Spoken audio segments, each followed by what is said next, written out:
హైదరాబాద్లోని langar house police station పరిధిలో ఓ hotel గదిలో యువతి అనుమానాస్పద స్థితిలో మృతి చెందడం కలకలం రేపుతోంది. ఆల్వాల్కు చెందిన రేణుక అనే యువతి మృతి ఘటనపై పోలీసులు దర్యాప్తు ప్రారంభించారు. పోలీసుల ప్రాథమిక సమాచారం ప్రకారం రేణుకకు గోల్కొండ ప్రాంతానికి చెందిన ఫారూక్తో కొంతకాలంగా పరిచయం ఉంది.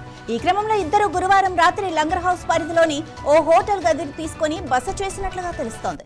అనంతరం తాము కొద్దిసేపు బయటకు వెళ్లి తిరిగి వచ్చేసరికి రేణుక గదిలో ఉరేసుకొని కనిపించిందని ఫారూక్ పోలీసులకు తెలిపినట్లు సమాచారం.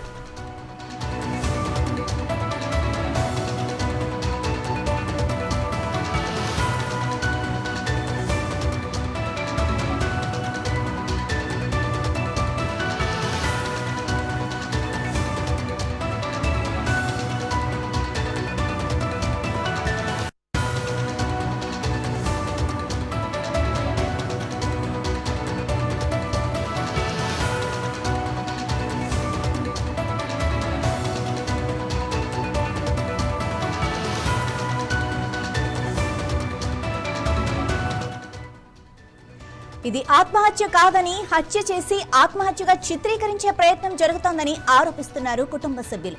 ఇక వారి ఫిర్యాదు మేరకే పోలీసులు కేసు నమోదు చేసి ఫారూక్ ను అదుపులోకి తీసుకుని విచారిస్తున్నారు. CCTV footage, call data, forensic ఆధారాలు, పోస్ట్ మార్టం నివేదిక ఆధారంగా పూర్తి స్థాయి నిజాలు వెలుగులోకి వస్తాయని పోలీసులు అంటున్నారు.